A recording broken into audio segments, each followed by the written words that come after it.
भइरहेको छ। हाम्रो म्यामहरूले चाहिँ कपाललाई सिकाउँदै हुन्छ हेयर वास सकेर। हाम्रो सबैभन्दा ठुलो म्याम उतापट्टि सिकाउँदै हुन्छ।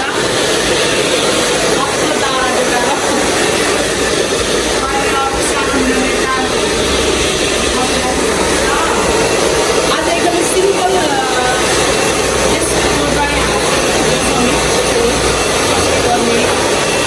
इजी वेमा सर्ट एन्ड स्विट खालको भिडियो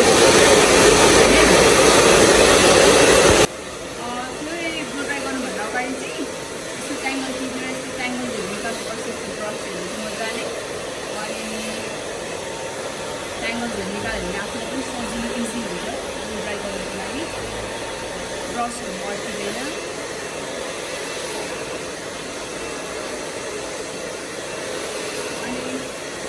ड्राईहरू सुकाउँदा चाहिँ माथिबाट सुकाउनु पर्नुपर्छ। ड्राई भए हुन्छ ड्राई अफ गरिदिनु, ड्राई अफ गरिदिनु।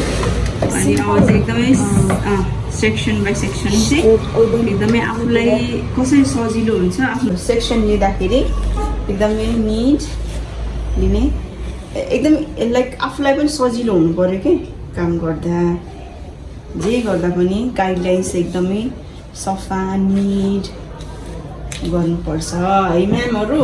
हुन्छ बसेको म्यामले पकडौँला चाहिँ गर्दैछ अलिकति यसलाई चाहिँ स्मुथ गर्दै लानुपर्छ। म चाहिँ देखाइदिन्छु।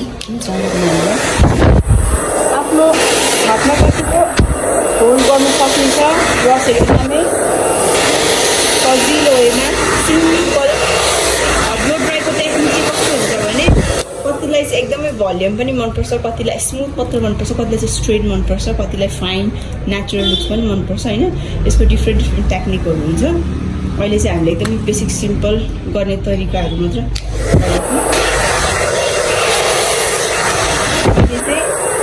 अलिकति स्मुथ मनपर्छ मलाई चाहिँ।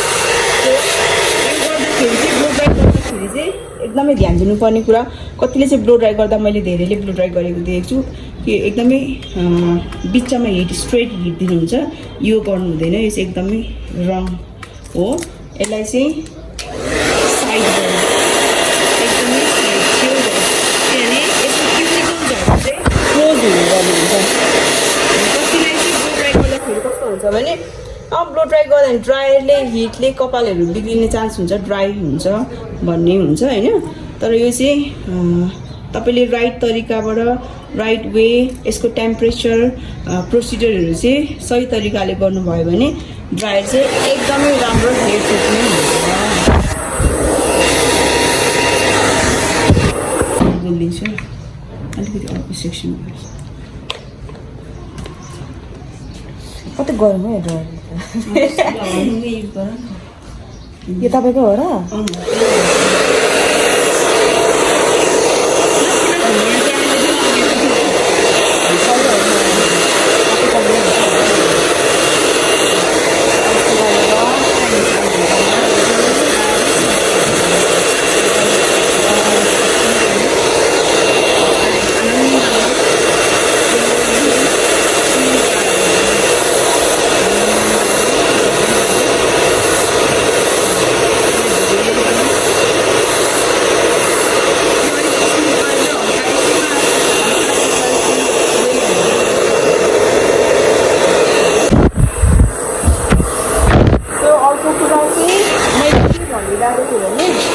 ब्लो ड्राई किन राम्रो हुन्छ, आई मिन गर्ने तरिका भयो भने किन राम्रो हुन्छ भन्दाखेरि हामीले हेयर वास गर्छौँ। जब हेयर वास गर्दाखेरि हामीले कपालमा स्याम्पूहरू युज गर्छौँ होइन। त्यसले चाहिँ के भनिरहेको थियो भने किन चाहिँ hair dryer I mean blow dry चाहिँ हेयरको लागि यो गर्नु तरिकाहरू मिल्यो भने किन राम्रो हुन्छ भन्दाखेरि चाहिँ जब हामीले हेयर वास गर्थ्यौँ अनि हेयरमा चाहिँ हेयर वास गर्दाखेरि युज गर्ने स्याम्पूहरूमा चाहिँ एकदमै सल्फेट प्याराबिन भएकोले गर्दाखेरि मात्र किन स्याम्पू नै युज गर्दाखेरि चाहिँ स्याम्पूको काम के हुन्छ भन्दाखेरि हजुरको स्क्याल्प क्लिन गर्ने हुन्छ। अनि त्यो क्लिन सँगसँगै चाहिँ कपालको क्युटिकल्सहरू चाहिँ ओपन गरिदिन्छ होइन। अनि कतिले चाहिँ कन्डिसनर युज गर्नु डराउनुहुन्छ, अनि कन्डिसनर युज गर्नु डराएको कारणले चाहिँ कहिलेकाहीँ हामीले ब्लो ड्राई युज गर्दाखेरि चाहिँ यसले चाहिँ तपाईँको क्युटिकल्सहरूलाई सिल गरिदिन्छ, टाइट गरिदिन्छ। यो टाइट भयो भने चाहिँ तपाईँको पोल्युसन्समा बाहिर घाम धुलो पानीमा पनि कपाल प्रोटेक्ट हुन्छ क्या। यसलाई गर्नु जाने भने चाहिँ एकदमै राम्रो ट्रिटमेन्ट हो।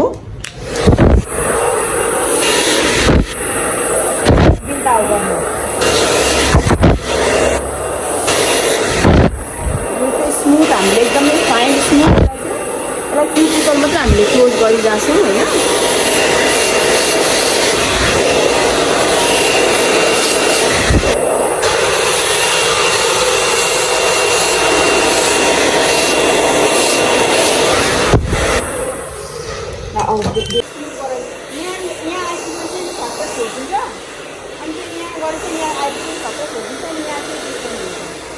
कपाल स्मुथ बनाउनु भने चाहिँ कम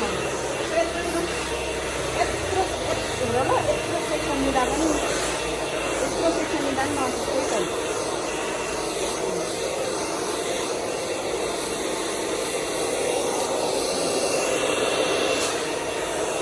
यहाँनिर तिमीले लाइन बसाउँदैन, एकचोटि माथि यस्तो लगेर यस्तो गरिदियो क्या।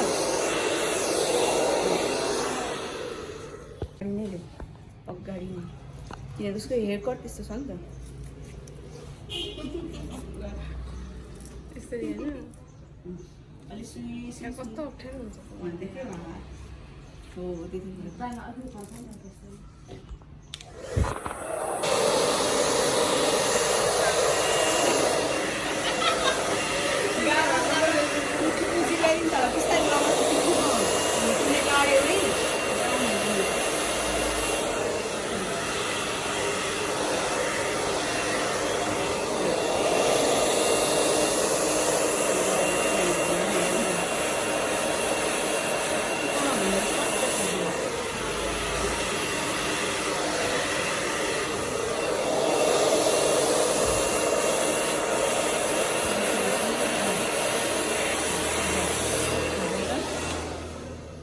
अलिकति यस्तो छ नि, उसको त हुन त कलरले पनि धेरै डिफ्रेन्ट गरिरहेको छ होइन। उसको आधी कपाल टुक्रिरहेछ पनि।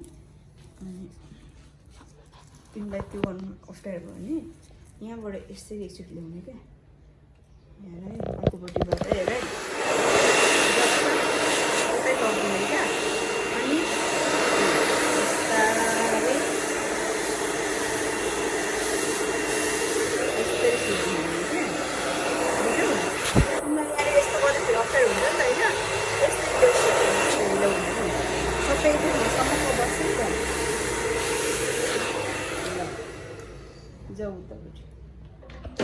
ब्लो ड्राई गर्दाखेरि चाहिँ यो अगाडि यस्तै जाँदाखेरि चाहिँ यसले भल्युमलाई सुताइदिन्छ, रिड्युस हुन्छ होइन। यो जस्तो डिरेक्सन छ त्यसलाई नै माथिबाट लिने है। अनि अब कहिलेकाहीँ यस्तो माथिबाट गरेपछि यहाँको डिरेक्सनबाट यहाँ चाहिँ यसरी छोडिदिने, यो स्मुथ हुन्छ क्या। बेबीहरू कस्तो टङ्नै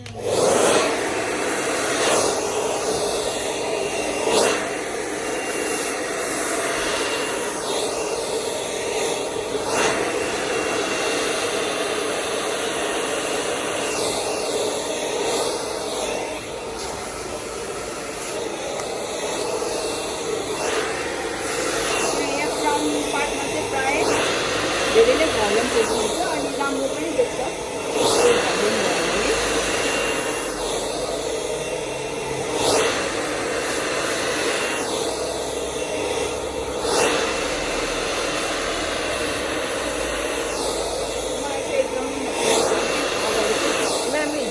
गर्नु भएको थियो नि,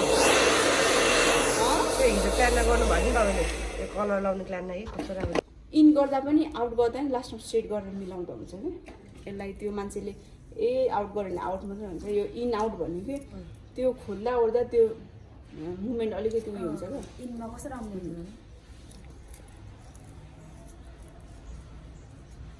हो त्यस्तै। त्यो क्लाइन्ट जस्तो कपडा हेयरस्टाइल गरेर यो काटिदिउँ न, हिजो क्लाइन्टको जस्तो कस्तो राम्रो देख्यो। उसको त फेस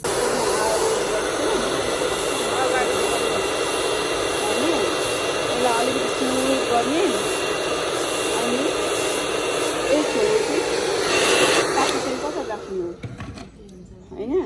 पार्टिसन कहाँ राख्ने होइन यता होइन न यता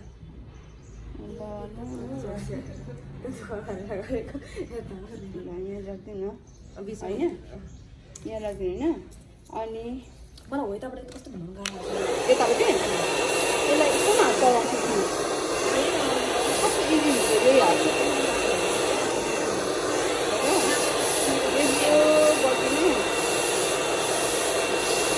कति शून्य गऱ्यो लसुन बिस्तारै छोडिदियो क्या